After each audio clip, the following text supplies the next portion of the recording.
The Catcher in the Rye, which we see Wendy reading early in The Shining, was published in 1951 when Kubrick would have been about 23. It was written by J.D. Salinger, who famously refused to allow it to be turned into a movie during his lifetime.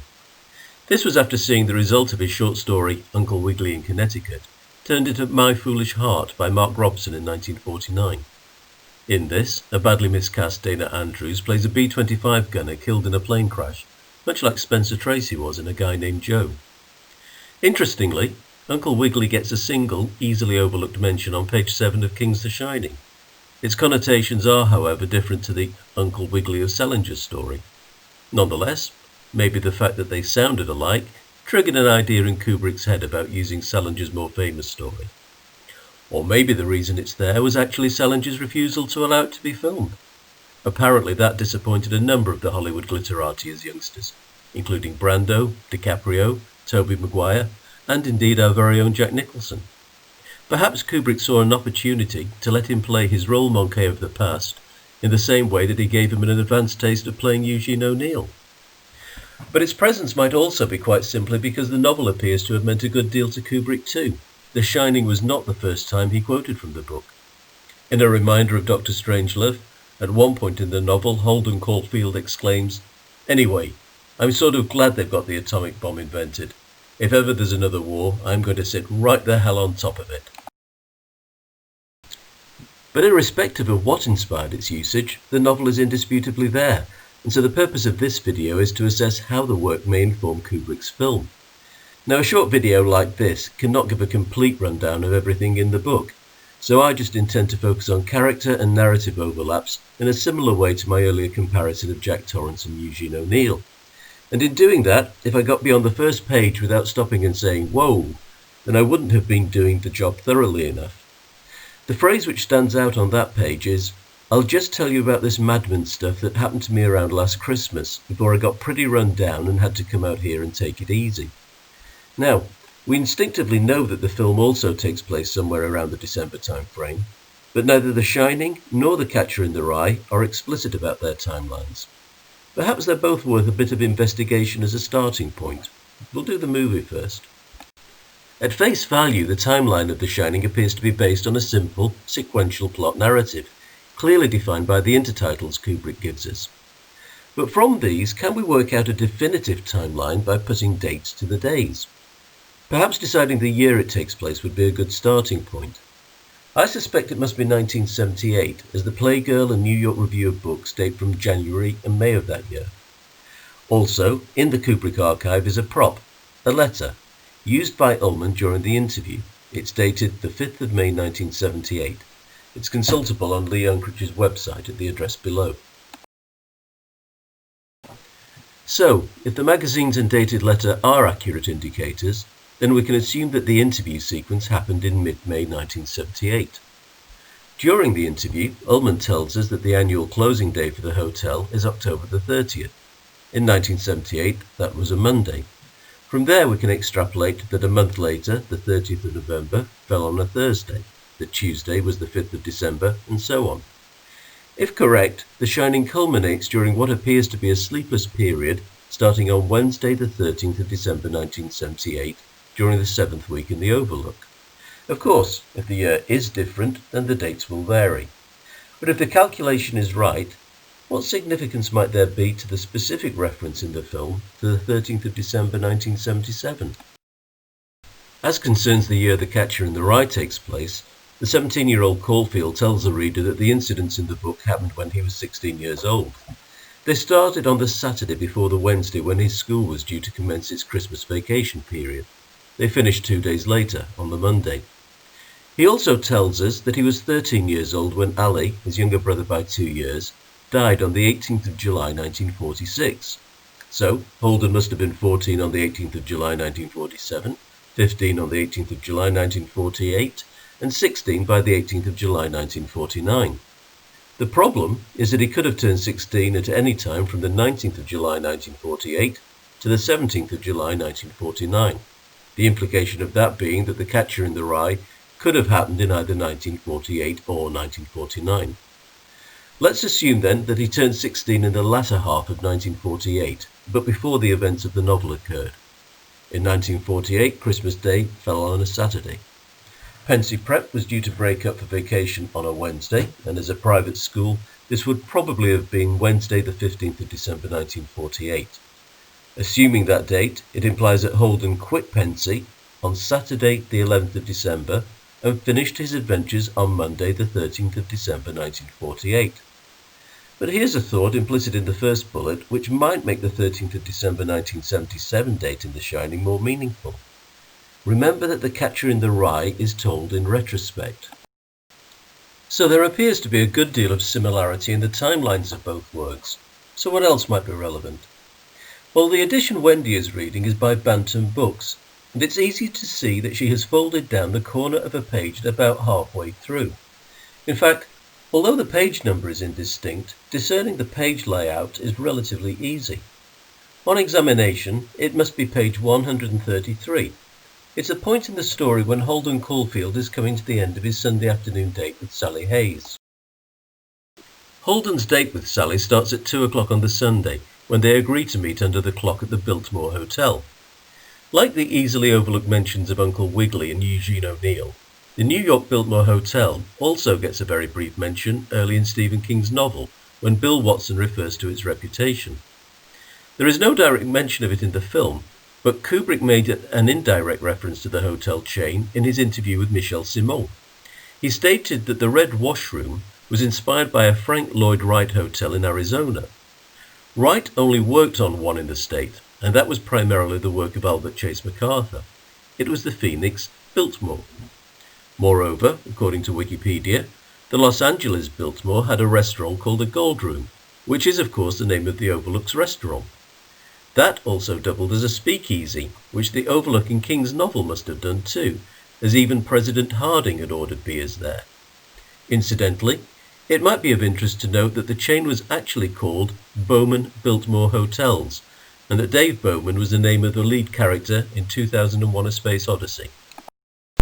The date with Sally is to see the play I Know My Love starring the Lunts. We met Alfred Lunt in the first video. It was he who played the lead role in Eugene O'Neill's Marco Millions when it first opened. Despite Sally's enthusiasm, Holden describes it as 500,000 years in the life of this old couple.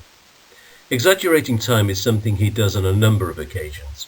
By Sunday morning he was describing 2 burgers he'd had the previous evening as seeming like 50 years ago. It's a very childish trait, and one of many which the immature Caulfield exhibits. It's something that in a less extreme way we also see Jack Torrance doing, something that makes Jack adult boy. Moreover, Torrance embellishes it with one of Caulfield's favourite swear words. At this point, it is perhaps worth looking at how the content of the last 2 slides might merge within The Shining. I used the example of Jack sitting at the bar in the Gold Room, but later of course we see him and Delbert Grady speaking together in the Biltmore-inspired Red Washroom. One of the insights into the film of analyst Julie Kearns is her mapping of the hotel. She worked out that the bar where Jack talks to Lloyd and the basin area where Jack talks with Delbert are in roughly the same spot. So, the 2 rooms appear to be inspired by Biltmore hotels, and here we have Jack using the verbal mannerisms of Holden Caulfield, who started his Sunday afternoon date at the Biltmore. It's towards the end of the date that on page 132, Holden suggests to Sally that they leave New York and head north to Vermont or Massachusetts. There they could live in cabin camps, and he could chop their wood in winter. In the film, Jack is seen wearing a Stovington, Vermont t-shirt, and from on-set photographs the yellow Volkswagen has a Vermont plate. Also, later that night he tells his little sister Phoebe that he'll probably be in Colorado on this ranch. Now Sally robustly stands up to Holden's ludicrous ideas about moving. Her manner is rather akin to what Kubrick felt the Wendy Torrance of King's novel would have been like, not submitting easily to Jack. The chapter concludes with Holden claiming that Sally would have been the wrong person to go there with anyway, and after a brief sandwich break, he's wondering about Jane Gallagher. Jane Gallagher is the key female preoccupation in the adolescent's mind.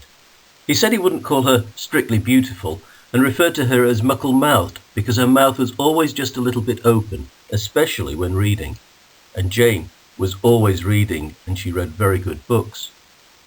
All told, his brief description is not physically unlike Wendy Torrance. Furthermore, He tells us that they played tennis together almost every morning and golf almost every afternoon. In fact, he says, "I'm a very good golfer." A more serious aspect of Jane's character is her background with her stepfather Cudahy. Caulfield describes him as a skinny guy with hairy legs who wore shorts all the time. He also adds that Jane had claimed that Cudahy was a playwright, but all Holden ever saw him do was to booze and to listen to every mystery program on the radio. He states that Jane had a lousy childhood and that Cudahy used to run round the house naked while she was around. At one point, Holden even finds her in tears. The implication that she has been abused is a serious one and engenders psychological repercussions we should bear in mind when interpreting what is going on in The Shining, especially considering the generally perceived view that it is Jack, an alcoholic aspiring writer, who abuses Danny in the film. As far as the protagonist is concerned, the unfortunate Caulfield is not in good health, particularly mentally. Although he is physically quite imposing for his age, at over 6 foot he had shot up over 6 inches in 1 year, he exhibits a complex mix of immaturity, confusion and depression. Despite this, he is evidently attractive and well liked. His story starts the day before meeting Sally. Having been thrown out of his school, Pensy Prep, he goes to visit his history teacher, Mr. Spencer. He finds him unwell and wearing a ratty old bathrobe and draped in a Navajo blanket and sitting in a chair in his room. Caulfield sits on his hard bed. The Overlook is of course replete with a lot of Native American imagery. Such imagery means a lot to Caulfield. He recalls Miss Ageltinger's regular school visits to the Museum of Natural History, where they would look at the stuff Indians had made in ancient times. Considering the extremely depressed state of the youth in the book, it really stands out when he says, "I get really happy when I think about it." Before heading into New York, Caulfield gives us a critical appraisal of a number of his schoolmates. He emphasises their lack of personal hygiene, and in the case of Robert Ackley, his poor dental hygiene. Mention is made of a brand of toothpaste, and Ward Stradlater too is later seen with a toothbrush. So there's an interesting parallel to be had in The Shining, which is emphasised by the unusual inclusion in Making The Shining of the leading man cleaning his teeth and displaying a tube of toothpaste. According to the doctor who attends Danny in the US version of the film, his blackout happened whilst he was cleaning his teeth. He wasn't. He was quite clearly splashing the water and talking to Tony. Another parallel with Making The Shining is Holden's description of himself as Holden Vitamin Caulfield. Nicholson also appears to have numerous supplements in a bowl in his dressing room in Making The Shining. His Saturday night adventures illustrate other aspects of Holden's character, which can also be seen in Jack Torrance. These include his propensity for drinking hard liquor, which is of course an explicit feature of King's Torrance too, and very much integral to the story. But also in the Lavender Room, Holden really felt like dancing, and says that he was very fond of dancing sometimes. Torrance is evidently inclined that way in the Gold Room too. Holden's Sunday morning breakfast in New York comprised orange juice, bacon and eggs, toast and coffee.